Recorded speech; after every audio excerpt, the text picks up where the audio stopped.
হাসিনা সরকার পালাইছে। এই সন্ত্রাস বিএনপি সরকারও হাসিনার মতো তারা চাঁদাবাজি করে, টেন্ডারবাজি করে। এই জন্য আমরা তাদের থেকে পৃথক হয়ে গেছি। আমরা জামাত ইসলাম চাঁদাবাজিকে বিশ্বাস করে না।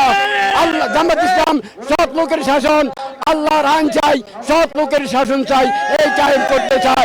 এই কায়েম যে পর্যন্ত না হবে আমরা মাঠে ময়দানে জীবন দিয়ে যাব। হাজার হাজার নেতাকর্মীদের উচ্ছ্বাস এবং উপস্থিতি আমরা দেখতে পাচ্ছি সোহরাওয়ার্দী উদ্যানে, এবং সেখানে বিভিন্ন জেলা উপজেলাকে কিন্তু নেতাকর্মীরা এসেছেন। আমরা যদি বলতে চাই যে দুপুরের পরে অর্থাৎ কিছুক্ষণ আগেই কিন্তু প্রধান অতিথি এখানে উপস্থিত হয়েছেন নায়েবে আমির ডক্টর শফিকুর রহমান, এবং অন্যান্য যারা নেতাকর্মীরা রয়েছেন জামাতে ইসলামের, তারাও কিন্তু এসে মঞ্চে উপস্থিত হয়েছেন। কিন্তু আপনারা আমার পেছনে যেই দৃশ্যটি দেখতে পাচ্ছেন, আসলে সোহরাওয়ার্দী উদ্যানের আনাচে কানাচে প্রত্যেকটি জায়গায় বিভিন্ন জেলা উপজেলা থেকে তারা এসে উপস্থিত হয়েছেন, এবং গতকাল রাত থেকেই কিন্তু সেই উচ্ছ্বাস উদ্দীপনা আমরা দেখতে পেয়েছি। এখনো পর্যন্ত আমরা এখানে দেখছি যে বিভিন্ন জায়গা থেকে নেতাকর্মীরা যেমন এসেছেন, সাথে কিন্তু মুসল্লিরাও সেখানে উপস্থিত হয়েছেন, সেই দৃশ্য আমরা দেখতে পাচ্ছি। যদি বলতে চাই যে জামাতে ইসলামের এবারের যে সমাবেশটি হচ্ছে, সেই সমাবেশটি কিন্তু প্রায় বেশ কয়েক বছর পর, বলা চলে যে আওয়ামী শাসন আমলের প্রায় 16 বছর পরে তারা এমন বড় করে সমাবেশ করতে পারছে, এবং দলটির পক্ষ থেকে বারবার করে বলা হচ্ছিল যে এই সমাবেশের মাধ্যমে নতুন করে তারা ইতিহাস রচনা করবে, যে ইতিহাস আসলে সারা বাংলাদেশ দেখবে, এবং যেটি তারা বারবার করে বলছিলেন। এবং আমরা যেমনটি জানি যে 5ই আগস্ট আওয়ামী সরকার পতনের পর থেকে ভিন্ন মতের বা বিরোধী মতের যে রাজনৈতিক দলগুলো ছিল তৎকালীন আমলে, এবং যেই জামায়াত বিএনপি সহ অন্যান্য যে দলগুলো রয়েছে, তারা সক্রিয় হতে শুরু করে মূলত 5ই আগস্টের পর থেকে। কারণ আওয়ামী শাসন আমলে বান্ডেল থাকলে প্রতি সেনমানিতে টাকা বাঁচবে। বিকাশ সেনমানি বান্ডিল কিনে জিতুন প্রতি লেনদেনে। দমন পীড়ন কিংবা নিপীড়নের কারণে কিন্তু সেই রাজনৈতিক দলগুলোর নেতাকর্মীরা প্রকাশ্যে আসতে পারেনি, অনেকাংশেই তারা সভা সমাবেশ কিংবা পথসভা সেই জায়গাগুলোতে তারা সক্রিয় হতে পারেনি। দীর্ঘ সময় পরে, প্রায় 16 বছর বা 17 বছরের শাসনামল যখন পতন হয়, সেই সরকার পতনের পর থেকে রাজনৈতিক দলগুলো সক্রিয় হতে শুরু করে। তাদেরকে সাংগঠনিকভাবে কোন পদ্ধতিতে সামনে নির্বাচন কোন পদ্ধতিতে হবে সেটি নিয়ে কিন্তু মূলত সেই বিরোধী মতের জায়গাটা তৈরি হয়। এবং আমরা জানি যে জাতীয়তাবাদী দল বা বিএনপির পক্ষ থেকে বারবার বলা হচ্ছিল যে তারা পিআর পদ্ধতিতে নির্বাচন চায় না, বা যেই পিআর পদ্ধতি নিয়ে যদি বলতে চাই, সেখানে বারবার করে বলা হচ্ছে যে একই আসনে একাধিক যে এমপি থাকা, প্রার্থী হওয়া এবং সেখানে একজনকে বেছে নেওয়া, স্বৈরাচার আবার পুনরায় তৈরি হতে পারে এমন আশঙ্কা থেকে কিন্তু অন্য যে রাজনৈতিক দলগুলো রয়েছে তারা বলছে তারা পিআর পদ্ধতিতে নির্বাচন চায়, যেখানে শুধুমাত্র প্রতীক থাকবে, কোনো প্রার্থী থাকবে না।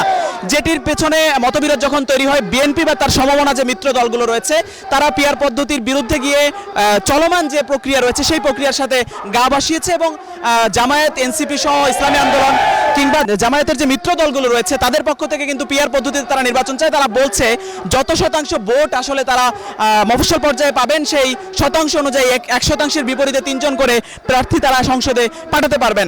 এই জায়গাতে মতবিরোধের পরে রাজনৈতিক দলগুলো নিজের অবস্থান সক্রিয় করছেন এবং তাদের নিজেদের অবস্থান জানান দিচ্ছেন। তারই পরিপ্রেক্ষিতে দীর্ঘ সময় পরে বাংলাদেশ জামায়াতে ইসলামী কিন্তু সোহরাওয়ার্দী উদ্যানে এমন সমাবেশ করেছে যে সমাবেশ দুপুর 2টা থেকে শুরু হওয়ার কথা থাকলেও এখনো পর্যন্ত গতকাল রাত থেকে কিন্তু আমরা দেখতে পেয়েছি সেখানে নেতাকর্মীরা উপস্থিত হয়েছেন। গতকাল রাত থেকে নেতাকর্মীদের সেই প্রস্তুতি এবং মঞ্চে নানা ধরনের প্রস্তুতি কিন্তু নেওয়া হয়েছে। পুরো সোহরাওয়ার্দী উদ্যান ঘিরেই কিন্তু এমন দৃশ্যপট আমরা দেখতে পাচ্ছি। সেখানে বিভিন্ন জেলা উপজেলার নেতাকর্মীরা এভাবেই অবস্থান করছেন। সেখানে আমরা দু একজনের সাথে কথা বলার চেষ্টা করব এবং আমরা জানবো যে তাদের আসলে অনুভূতি কি। এমন স্লোগানে মুখরিত করে তারা সোহরাওয়ার্দী উদ্যানে অবস্থান করছেন, সেই দৃশ্যপট আমরা দেখতে পাচ্ছি। আমরা একটু জানতে চাইবো আপনারা দীর্ঘদিন পরে, প্রায় 16 বছরের শাসনামলের পরে এমন বড় করে সমাবেশ করতে পারছেন। বিগত দিনে বাংলাদেশের মানুষ যে জুলুম নির্যাতন সহ্য করেছে, আগামী দিনে এই বাংলাদেশে জামাত ইসলামের নেতৃত্বে আল কোরআনের শাসন এই সংসদে কায়েম হবে ইনশাআল্লাহ, এবং জনগণের অধিকার এবং জনগণের চাওয়া পাওয়ার ভোগ আমরা পাবো ইনশাআল্লাহ। আজকের এই জনসমুদ্র বাংলাদেশ জামাত ইসলামী গণমানুষের সংগঠন, সেই সুদূর মাদারপুর থেকে আমরা সমবেত হয়েছি। আমাদের মাদারপুর থেকে 130টি গাড়ির বহর নিয়ে আমরা এই সমবেত এই জনসমুদ্রে আমরা উপস্থিত হয়েছি। আমাদের চাওয়া পাওয়া আগামী সংসদ নির্বাচনে পিআর পদ্ধতিতে হবে, 7 দফার দাবি নিয়ে আমরা উপস্থিত হয়েছি। সারা বাংলাদেশে যতগুলি নিবন্ধিত রাজনৈতিক দল আছে, প্রত্যেক দলের জনসমর্থন নিয়ে আমরা সংসদ গঠন করতে চাই। কোনো দল যেন বিমুখ না হয় এবং বাংলাদেশকে একটা সুষ্ঠু, সমৃদ্ধ, উন্নয়নশীল রাষ্ট্র এবং ইসলামিক রাষ্ট্র উপহার দিতে চাওয়া পাই নিয়ে আমাদের এই আমিরে জামাত ডাক্তার শফিকুর রহমান এই আজকের 19 জুলাই এই জনসমুদ্রের আহ্বান করেছেন। আমি চাই আল্লাহর দুনিয়াতে আল্লাহর দিন কায়েম করার জন্য আমরা মাঠে ময়দানে নেমেছি।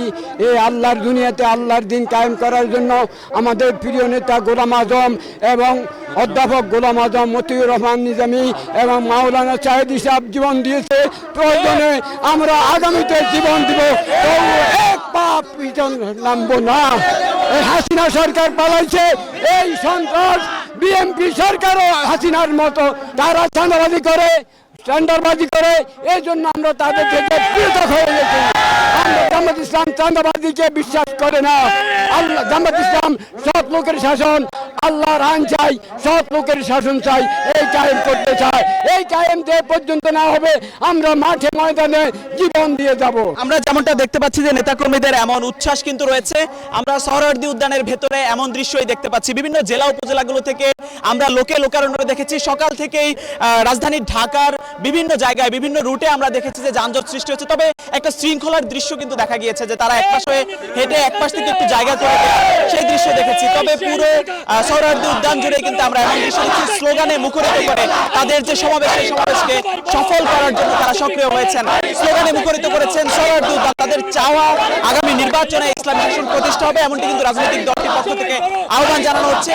সেটাই আমরা দেখছিলাম। জিয়াদুল ইসলাম, নাগরিক, সোহরাওয়ার্দী উদ্যান, ঢাকা।